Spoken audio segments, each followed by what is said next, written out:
It's easy to have misperceptions about a country. What do Americans know about Sweden? It seems like it's like a place that ain't no problems or something.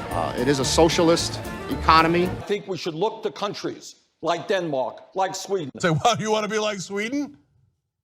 Kinda. Sounds pretty good. This is an ancient leftist myth. We don't take from the rich and give to the poor.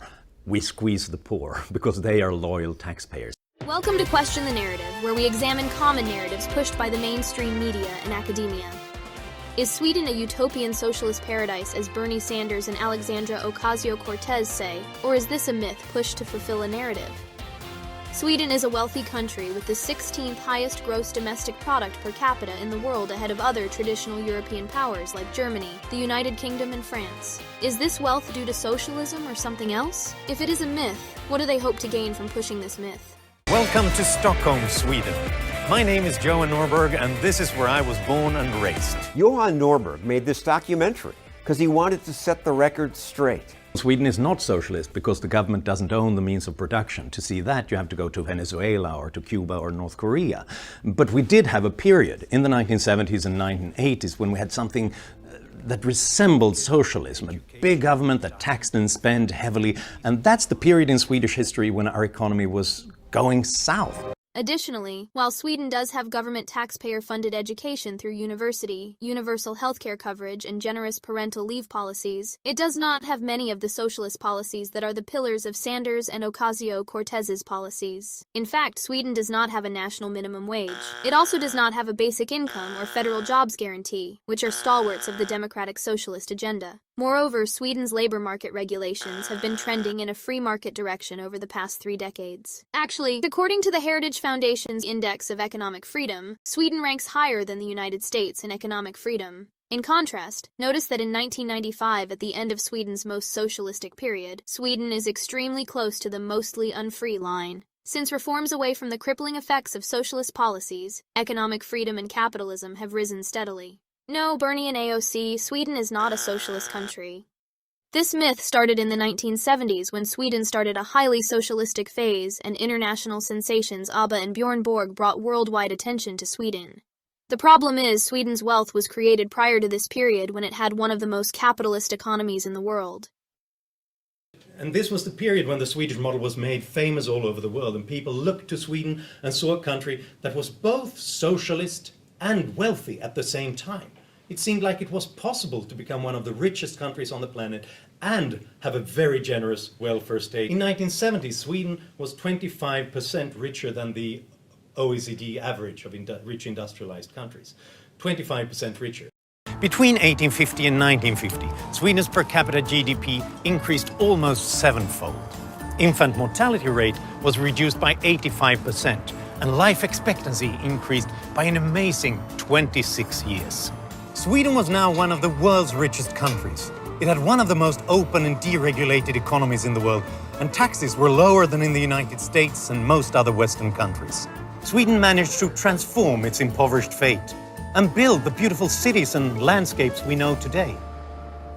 And you know what happened after that? We screwed it up. In the 1970s, Swedish unions, in collaboration with the government in power, envisioned a true cradle-to-grave welfare state.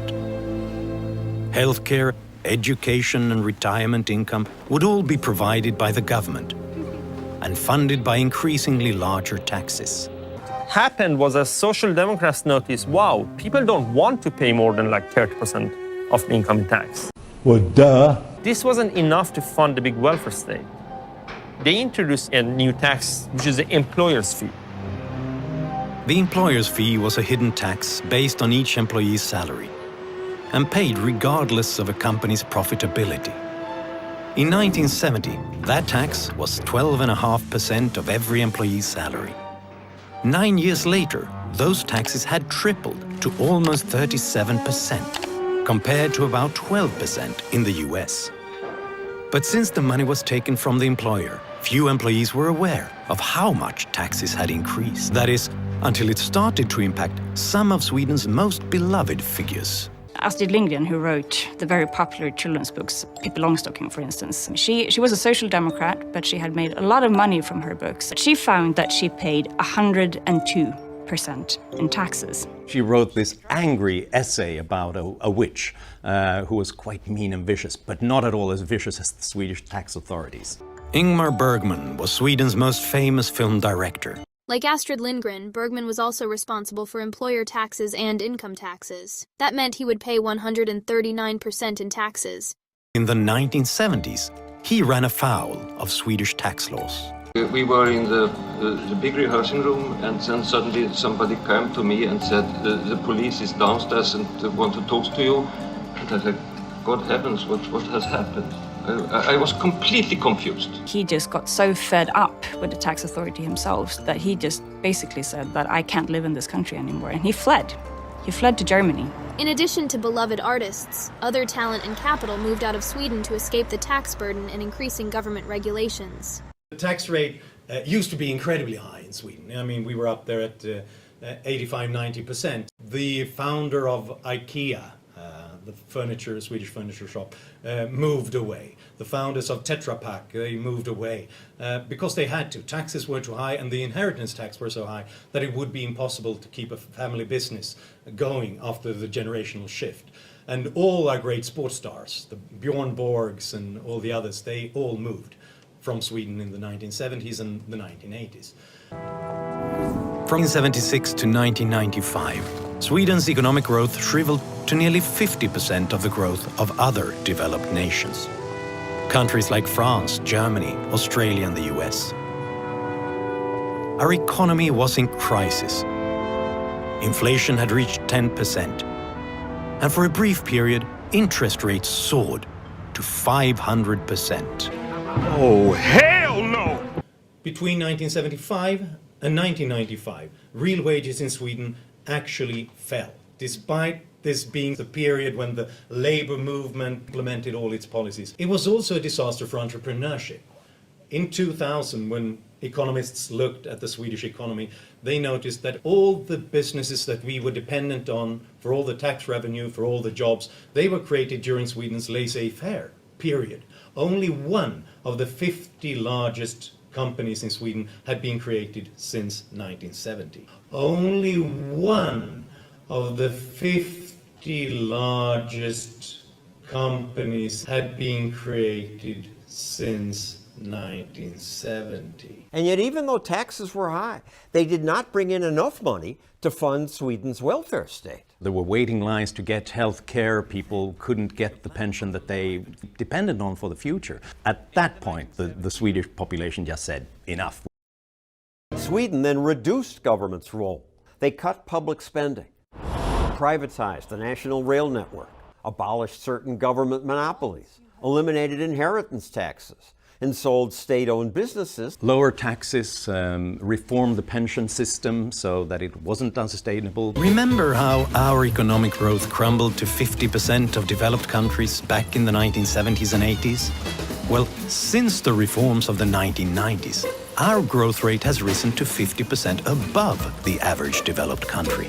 During that same period, the growth rate of family disposable income increased almost fourfold. Although Sweden has largely recovered from the socialist policies of the 70s and 80s, these policies have unfortunately led to a decline in societal moral values. They have perhaps the strongest working ethics in the world. They have a culture about hard work, self-reliance, helping your neighbor. I grew up with welfare support in Sweden. Unfortunately, the welfare state has partially destroyed the Nordic working ethics. Right. And the Nordic countries have a class of socially poor who are dependent on welfare, and welfare dependencies pass from generation to generation.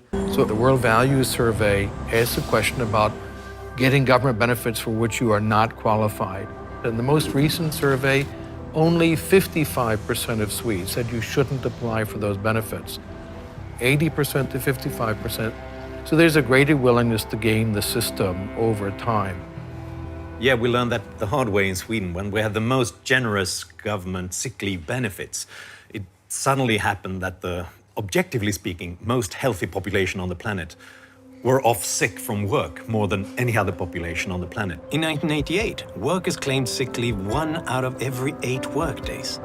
I don't like my job, and I don't think I'm gonna go anymore. This is also a lesson for the United States. Long-term permanent disability qualification has been rising as the society becomes healthier. Why are more and more people qualifying for permanent disability? It's because of the erosion of this sense that you shouldn't do that. No, I've never really liked paying bills. I don't think I'm gonna do that either. Is Sweden's welfare state better for the Swedish people? Many young socialists believe that socialism will provide them with free services like college and healthcare. Even though Sweden's taxes are dramatically lower than during the socialistic era, they are still much higher than the US. If you earn $54,000, once your employer has paid the necessary taxes for hiring you and you've paid your income taxes, you're left with $39,000 in the US and only $20,000 to $25,000 in Sweden. I wouldn't call that free anything. Although all Swedes pay much higher taxes to offer free college tuition, average student debt levels are similar with the US. $28,400 versus $21,000 in Sweden. Low-income earners in Sweden pay a lot more than low-income earners in America. So despite the fact that Sweden looks like sort of a socialist country which taxes the rich exorbitantly high, the truth is the opposite. While Sweden has one of the least income equality, the wealth inequality is a different story. Sweden is the second most unequal country in the world after the US. Their wealth Gini coefficient is 84. So if you think Sweden is just taking money from the rich to transfer it to the poor, you could not be more wrong. Sweden has the second highest number of billionaires per capita after Switzerland. Sweden also has a very high value-added tax. It's much higher than any sales tax in the United States. So those are taxes that are really substantially borne by the working classes and poor people in Sweden.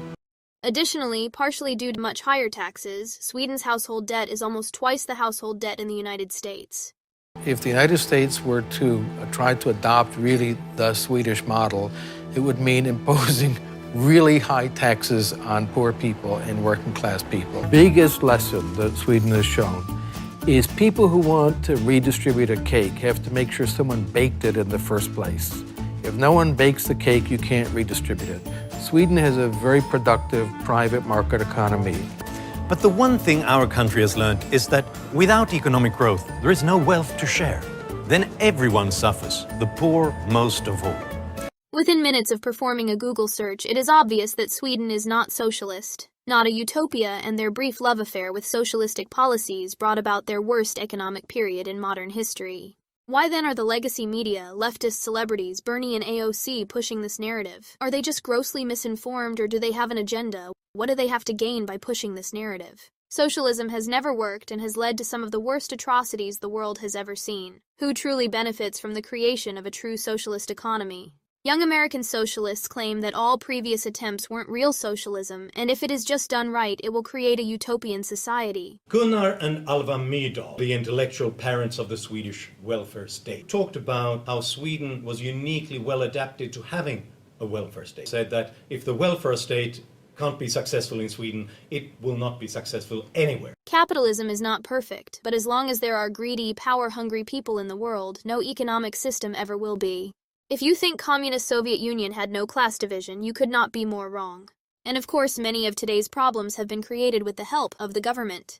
This is not a Democrat versus Republican, left versus right argument. Both parties have been selling out the American people for over 100 years. They constantly use fear to increase their own power, use the media to divide and conquer, and provide socialism for corporations with money stolen from the average citizen. AOC and Bernie voted for sending tens of billions to Ukraine while their own people suffer horribly from runaway inflation and have trouble putting food on the table and a roof over their heads. Socialism in all forms requires giving more and more power to the government. Would you really want to hand over more authority to a government that has already built up $32 trillion in debt, protects the elite and spies on its citizens?